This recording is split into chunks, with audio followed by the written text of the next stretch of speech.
Selamat sore kaum perempuan.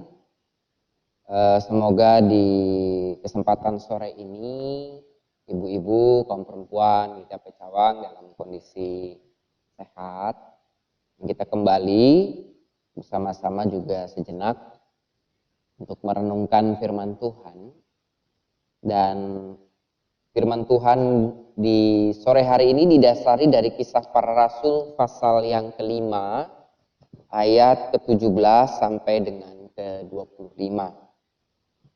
Silakan para kaum perempuan, ibu-ibu semuanya menyiapkan terlebih dahulu Kisah Para Rasul pasal 5 ayat 17 sampai dengan 25.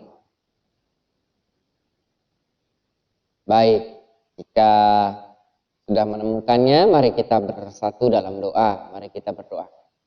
Terima kasih Tuhan, kami kembali di sore hari ini untuk sejenak mendengar sapaan firman Tuhan yang kami akan baca dan renungkan bersama. Kiranya Tuhan menolong kami di tengah keterbatasan kami, agar kami memahami firman Tuhan dan melakukannya. Sehingga secara khusus kaum perempuan GKP Cawang bukan saja menjadi pendengar firman Tuhan, namun juga pelaku firman Tuhan di tengah-tengah kehidupan, menjadi berkat dan bermanfaat bagi kehidupan bersama. Dalam Kristus Yesus kami berdoa. Amin. Saya akan bacakan bagi kita semua Kisah Para Rasul pasal 5 ayat 17 sampai dengan 25. Akhirnya mulailah imam besar dan pengikut-pengikutnya, yaitu orang-orang dari mazhab Saduki, bertindak sebab mereka sangat iri hati. Mereka menangkap rasul-rasul itu lalu memasukkan mereka ke dalam penjara kota. Tetapi waktu malam seorang malaikat Tuhan membuka pintu-pintu penjara itu dan membawa mereka keluar. Katanya, "Pergilah, berdirilah di bait Allah dan beritakanlah seluruh firman hidup itu kepada banyak orang." Mereka mentaati pesan itu dan menjelang pagi masuklah mereka ke dalam bait Allah lalu mulai mengajar di situ. Sementara itu imam besar dan pengikut-pengikutnya menyuruh mahkamah agama berkumpul, yaitu seluruh majelis tua-tua bangsa Israel, dan mereka menyuruh mengambil rasul-rasul itu dari penjara. Tetapi ketika pejabat-pejabat datang ke penjara, mereka tidak menemukan rasul-rasul itu di situ.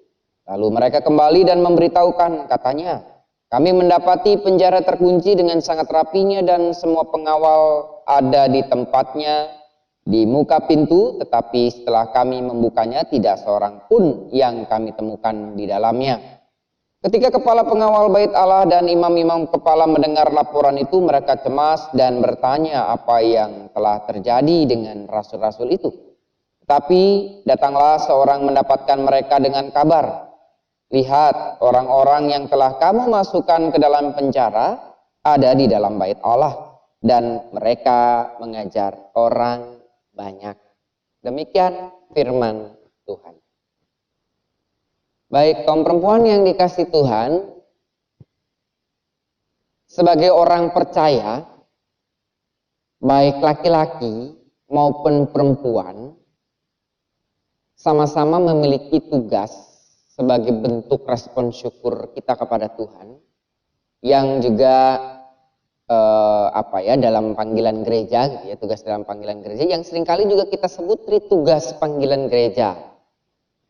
Jadi kita semua perempuan, laki-laki, sebagai bentuk syukur kepada Tuhan karena Tuhan menyelamatkan kita, kita diajak mengupayakan tugas panggilan gereja. Apakah tugas panggilan gereja itu? Ataupun terdiri dari apa sajakah 3 tugas panggilan gereja itu? Yang tentunya pertama kita bicara terkait dengan persekutuan, koinonia. Saat ini kita menyatakan ataupun mewujudkan persekutuan, gitu ya. Walaupun kita masih ada di rumah masing-masing, kita menghayati persekutuan yang terjalin, baik antara diri kita dengan Tuhan dan juga sesama. Gitu ya. Apalagi yang persekutuan ada pelayanan, gitu ya, diakonia, gitu ya, pelayanan, gitu ya. Kita diajak juga untuk saling melayani Jadi wujud syukur kita diwujudkan dalam bentuk kita mau ambil bagian dalam pelayanan, dalam saling melayani, memberi satu dengan yang lain. Ya. Nah, itu kemudian yang ketiga, kesaksian, marturia. Bagaimana kita bersaksi menyatakan hal yang apa yang kita rasakan tentang Kristus, tentang Allah yang menyelamatkan, Allah yang berbelas kasihan, yang kita wujudkan dalam seluruh keberadaan kehidupan kita secara holistik gitu ya, pikiran, perkataan, dan perbuatan. Ya. Jadi ketika terkait dengan tritugas panggilan gereja, persekutuan, pelayanan, dan kesaksian ini memang tidak bisa dipisahkan satu dengan yang lain. Jadi persekutuan, pelayanan, kesaksian itu menjadi hal yang saling berkelindan satu dengan yang lain yang tidak bisa dipisahkan gitu ya. Di mana ada pelayanan, ada persekutuan dan kesaksian. Di mana ada persekutuan, pasti di dalamnya ada pelayanan dan juga kesaksian. Di mana ada kesaksian, pasti dalamnya juga terkait dengan persekutuan dan juga pelayanan. Jadi tidak bisa dipisahkan satu dengan yang lain. Nah, kita pada saat ini akan membahas tentang kesaksian. Bagaimana kita diajak juga untuk berani bersaksi, gitu kan? Tema kita berani bersaksi. Kalau berani bersaksi, temanya berarti apakah ada ketakutan ketika mengupayakan kesaksian itu di tengah-tengah kehidupan? Apakah ada ketakutan yang terjadi ketika kita berupaya untuk bersaksi menyatakan Allah itu belas kasih, Allah itu menyatakan juga sebagai jalan kebenaran dan hidup gitu kan. Allah itu memelihara, Allah itu sumber pengharapan. Apakah kita ada ketakutan di sana? Ini tinggal kita lihat, refleksikan. Kita tanya dulu kepada diri kita. Dalam kesaksian ini apakah saya juga mengalami ketakutan-ketakutan? Dan pertanyaannya, ketakutan kenapa? Apakah ada hal yang mungkin saja keliru tentang pemaknaan kesaksian gitu ya? Yang caranya bisa jadi zaman Alkitab gitu ya. Dengan zaman sekarang bisa saja berbeda wujud caranya gitu kan. Namun kan pemaknaannya tetap sama, bagaimana kita menjadi saksi tentang apa yang kita rasakan terkait dengan relasi kita dengan Tuhan yang kita bagikan kepada sesama. Nah, ini yang diungkapkan dalam Kisah Para Rasul ketika rasul-rasul ditangkap karena menyatakan pekabaran Injil, menyatakan kabar baik kepada banyak orang. Namun ternyata dalam penangkapannya itu sudah dipenjara rasul-rasul, malaikat menolong mereka gitu ya. Sehingga dalam situasi tertentu penjaranya itu bukan penjaranya, merekanya itu bisa keluar dari penjara dengan kondisi penjaranya masih terkunci di sini. Jadi di sini diungkapkan ya. Di ayat 18 mereka menangkap rasul-rasul itu, memasukkan mereka ke dalam penjara kota. Tapi waktu malam, malaikat Tuhan membuka pintu penjara, kemudian membawa mereka keluar.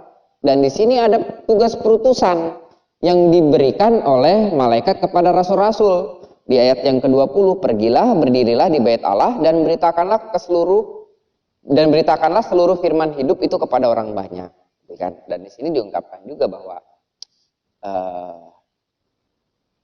di ayat 23 itu sebenarnya penjaranya masih terkunci, tapi rasul-rasulnya bisa keluar gitu kan, seperti itu.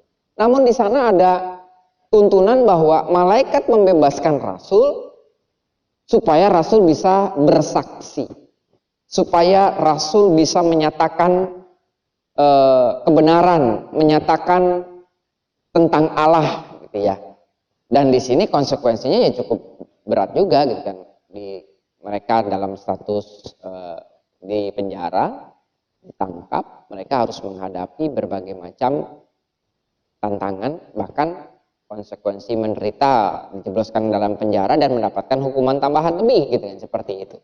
Nah, tapi itu tidak menyurutkan tindakan mereka untuk bersaksi. Kenapa? Karena kebesaran Allah dinyatakan kepada mereka, gitu ya. Perbuatan-perbuatan Allah dinyatakan dalam kehidupan mereka sehingga mereka benar-benar merasakan, gitu ya. Jadi rasul-rasul itu bukannya bohong bersaksi, gitu, tapi mereka benar-benar merasakan dalam setiap peristiwa kehidupannya yang dituntun Allah, yang dipelihara Allah, gitu kan. Bahkan melalui peristiwa ini, itu yang mereka saksikan ataupun itu yang mereka beritakan kepada orang lain bahwa Allah dalam diri Yesus Kristus yang menyelamatkan dan memberikan pemeliharaan dalam kehidupan mereka. Sehingga ketika mereka benar-benar merasakan pemeliharaan Allah dan perbuatan Allah yang luar biasa itu, mereka menepis rasa takut. Mereka bisa mengelola rasa takut. Mereka bisa mengendalikan rasa takut, bahkan menghadapi rasa takut untuk tetap bersaksi. Dan bisa jadi, gitu ya, ketika di sini diungkapkan berani bersaksi, kita juga mungkin saja mengalami ketakutan-ketakutan ketika kita harus bersaksi tentang Allah. Dan ketakutan-ketakutannya tentunya bisa jadi berbeda dengan apa yang dialami oleh para rasul. Ketakutannya sama, ada gitu ya, namun bisa jadi berbeda, gitu ya. Misalnya ketika bicara kesaksian, seringkali kan justru melihat kekurangan diri. Benar nggak kaum perempuan, ibu-ibu? Coba deh, seringkali ketika bicara kesaksian, karena kesaksian terkait dengan persekutuan pelayanan, biasanya akan melihat diri. Aduh, saya kurang ini, saya nggak bisa ini, gitu ya. Saya nggak cakap dalam melakukan ini. Terus yang dilihat keterbatasannya aja. Tapi kalau kita lihat para rasul di sini, para rasul tidak melihat keterbatasan mereka. Mereka menyadari mereka banyak kekurangan. Mereka menyadari mereka orang-orang yang tidak sempurna. Namun yang mereka lihat adalah perbuatan Allah yang benar-benar nyata dalam kehidupan mereka. Itu yang membuat mereka berani. Berarti tips kita, tips dari firman Tuhan untuk kita berani bersaksi adalah dimulai dengan menghayati kebaikan-kebaikan Tuhan yang kita benar-benar rasakan dalam kehidupan kita. Yang itu yang akan memupuk, bahkan memberikan energi untuk kita berani bersaksi, gitu kan. Tanpa kita menghayati perbuatan Allah yang baik, tanpa kita mau merasakan kehadiran Allah yang hadir dalam kehidupan kita, yang memampukan kita bahkan melewati keterbatasan kita, maka kita tidak akan mungkin bisa memiliki keberanian. Namun justru keberanian dimulai dari penghayatan, perenungan kita akan perbuatan Tuhan yang hadir dan tidak pernah meninggalkan kita. Dari situ kita akan berani untuk bersaksi. Nah, kemudian ketika kita sudah timbul nih, oh iya ya, saya sudah menyadari Tuhan itu begitu baik dalam kehidupan saya. Tuhan itu benar-benar deh tiap harinya, gitu ya, memberikan kekuatan, memelihara. Saya siap untuk bersaksi, saya berani untuk bersaksi. Maka kita perlu lihat dalam konteks saat ini, apa sih yang harus kita lakukan dalam mewujudkan kesaksian kita, khususnya dalam lingkup kaum perempuan. Ya, tentunya tidak bisa juga sama dengan apa yang diungkapkan ataupun dilakukan oleh para rasul. Di sini diungkapkan ayat 19 gitu ya, ataupun ayat 20. Pergilah, berdirilah di bait Allah, beritakanlah seluruh firman hidup itu kepada orang banyak. Ini kan bentuknya, modelnya. Kan nggak mungkin ya, misalnya ibu-ibu nih, kaum perempuan, berdirilah gitu kan, berdirilah di depan pintu pasar gitu ya, berdirilah di tempat pintu toko-toko gitu kan, kemudian nyatakanlah kebesaran Tuhan. Kan nggak mungkin juga ya, ibu-ibu kaum perempuan yang dikasihi Tuhan. Namun apa yang kita mau bisa ataupun kita bisa lakukan di tengah kehidupan kita? Ketika di sini diungkapkan berdirilah di bait Allah, itu sebenarnya mau mengungkapkan ayo berdiri, gitu kan. Ayo ya berdiri gitu ya, menggambarkan sebuah keberanian gitu ya. Namun di sini pun beritakanlah firman Allah yang hidup, maka kita perlu menghayati, kita perlu menyatakan Allah yang hidup. Firman Allah yang hidup itu siapa? Kaum perempuan, ibu-ibu, Kristus sendiri ya kan. Jadi kita perlu menyatakan bagaimana Kristus itu hadir dalam kehidupan kita, kita nyatakan kepada orang lain. Jadi bukan bicara terkait dengan bagaimana seseorang bisa hafal ayat-ayat Alkitab terus kemudian dikotbahkan di tengah-tengah orang banyak. Tapi bagaimana ibu-ibu sekalian, kaum perempuan bisa menghayati firman Allah yang hidup itu. Hidup di tengah kehidupan kaum perempuan, ibu-ibu memampukan untuk bisa menjalani hidup, dan di situ ibu-ibu kaum perempuan bisa menyatakannya. Baik dalam pikiran, baik dalam perkataan dan perbuatan yang memberikan kesaksian kepada banyak orang kalau Allah itu luar biasa. Kalau Tuhan Yesus itu memelihara. Kalau Tuhan Yesus itu begitu baik gitu kan. Caranya bagaimana? Bicara pikiran. Dimulai dari pikiran misalnya. Ketika mau menyatakan Tuhan Yesus itu baik, selalu berbuat baik, maka sebenarnya Tuhan Yesus pun berpikir hal yang baik kepada kita. Allah sempat mengungkapkan dalam firman Tuhan bahwa engkau berharga di mataku. Betul ya? Kaum perempuan, ibu-ibu yang dikasih Tuhan. Maka kita mulai juga mengubah pikiran kita terhadap sesama. Kita diajak untuk menghayati orang lain pun berharga di mata Tuhan dan di mata sesama. Maka kita diajak untuk menghargai sesama. Dimulai dari pikiran kita, diajak untuk menghormati sesama, menghargai sesama. Melalui perkataan kita, gitu ya. Jadi dimulai dari pikiran kita, jangan dulu negative thinking, gitu ya. Jangan dulu menghakimi, jangan dulu berpikiran macam-macam gitu, walaupun sebelum kita tahu apa yang terjadi gitu ya. Kan dimulai dari pikiran kita. Maka kita diajak, justru dimulai dari pikiran kita, kita akan memberikan kesaksian yang benar, yang baik terkait dengan Allah yang juga menghargai, menganggap berharga ciptaannya. Dimulai dari pikiran. Dari pikiran kita beralih ke perkataan. Menyatakan kebenaran Allah melalui perkataan. Apa yang kita yakini? Kalau kita meyakini Tuhan Yesus adalah sosok yang lemah lembut, kita meyakini Tuhan Yesus sosok yang penuh kasih, yang mengasihi kita, maka harus diwujudkan melalui perkataan kita. Bagaimana kata-kata kita juga mencerminkan kasih Tuhan terhadap sesama. Bagaimana kata-kata kita justru tidak menyakiti sesama kita.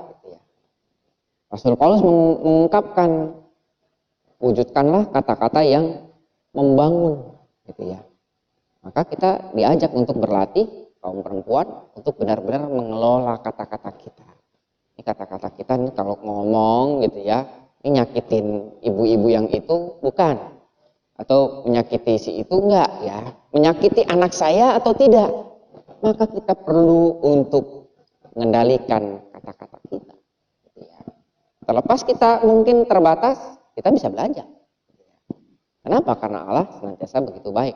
Dan tentunya dalam tindakan kita. Ketika di sini diungkapkan malaikat membuka pintu-pintu penjara. Berarti kan mau menggambarkan Allah bertindak, gitu ya. Maka Allah juga bertindak dalam kehidupan kaum perempuan, ibu-ibu. Tindakan yang memelihara, mencukupkan, memberikan kekuatan, kita berikan ataupun kita wujud nyatakan juga terhadap sesama. Bagaimana tindakan kita juga menjadi berkat bagi banyak orang. Tindakan kita juga berupaya memelihara orang lain, gitu ya.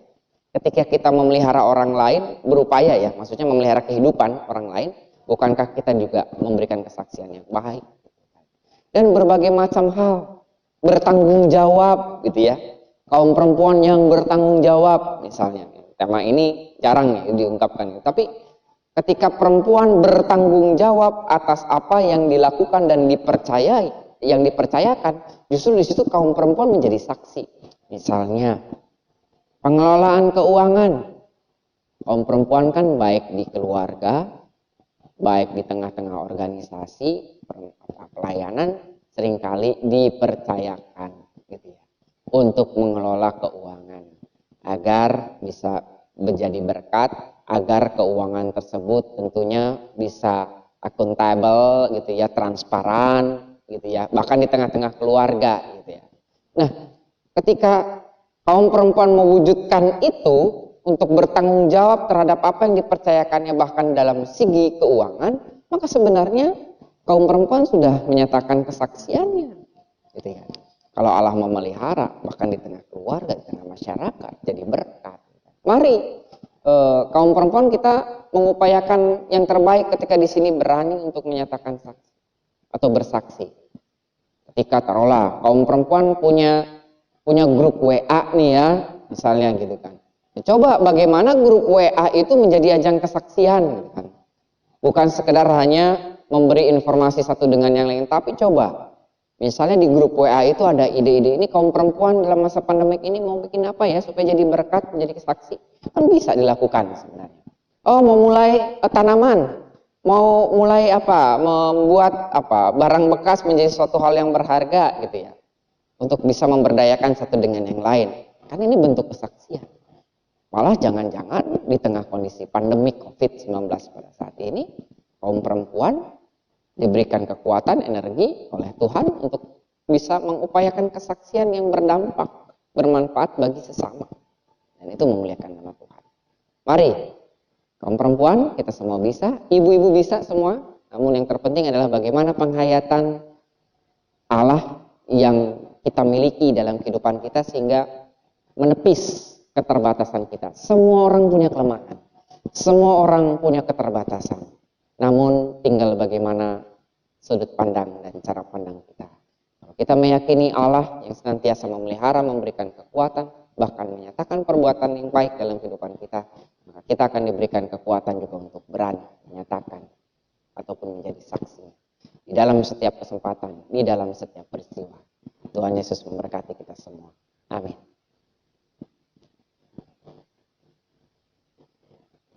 Baik, kaum perempuan yang dikasih Tuhan, mari kita berdoa.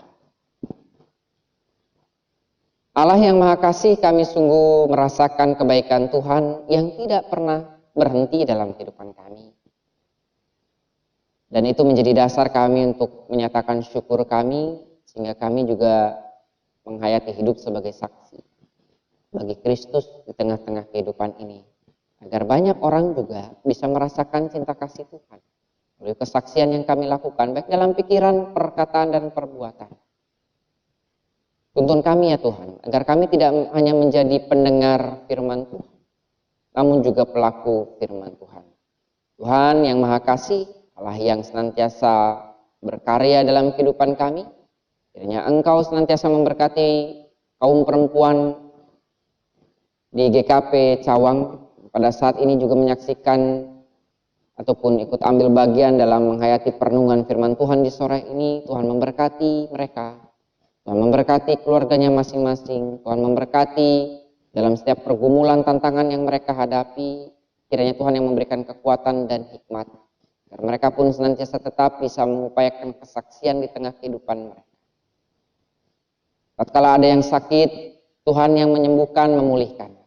Tatkala ibu-ibu dan kaum perempuan juga menghadapi situasi kondisi sulit karena pandemi COVID-19 ini, Tuhan juga yang memberikan jalan, kekuatan, hikmat, bagi mereka bisa untuk mengupayakan yang terbaik. Karena kami sungguh meyakini bahwa berkat-berkat Tuhan dan pemeliharaan Tuhan senantiasa ada untuk kami. Tuntun kami ya Tuhan, agar kami bisa melihat jalan Tuhan dan melaluinya. Kami juga hendak berdoa untuk kehidupan kami sebagai bangsa dan negara. Kiranya kami juga dipulihkan sebagai sebuah bangsa dan kami bisa menatap masa depan yang penuh cerah gemilang sehingga pandemi COVID ini segera berlalu. Terima kasih ya Bapa yang Maha Kasih, dan seluruh doa ini kami mau naikkan hanya di dalam nama Tuhan kami Yesus Kristus. Kami akan bersama-sama berdoa seturut dengan doa yang Tuhan Yesus ajarkan kepada kami. Bapa kami yang ada di surga, dikuduskanlah namamu, datanglah kerajaanmu, jadilah kehendak-mu di bumi seperti di surga. Berikanlah kami pada hari ini makanan kami yang secukupnya, dan ampunilah kami akan kesalahan kami, seperti kami juga mengampuni orang yang bersalah kepada kami. Dan jangan membawa kami ke dalam pencobaan, tetapi lepaskanlah kami dari perang jahat. Karena Engkau yang punya kerajaan dan kuasa dan kemuliaan sampai selama-lamanya. Amin. Baik, kaum perempuan yang dikasih Tuhan, hayatilah kebaikan Tuhan dan jadilah saksinya. Ini, terimalah berkat Tuhan. Kasih karunia dan damai sejahtera dari Allah Bapa, Anak, dan Roh Kudus menyertai kaum perempuan dimanapun berada dari hari ini sampai dengan selama-lamanya. Amin.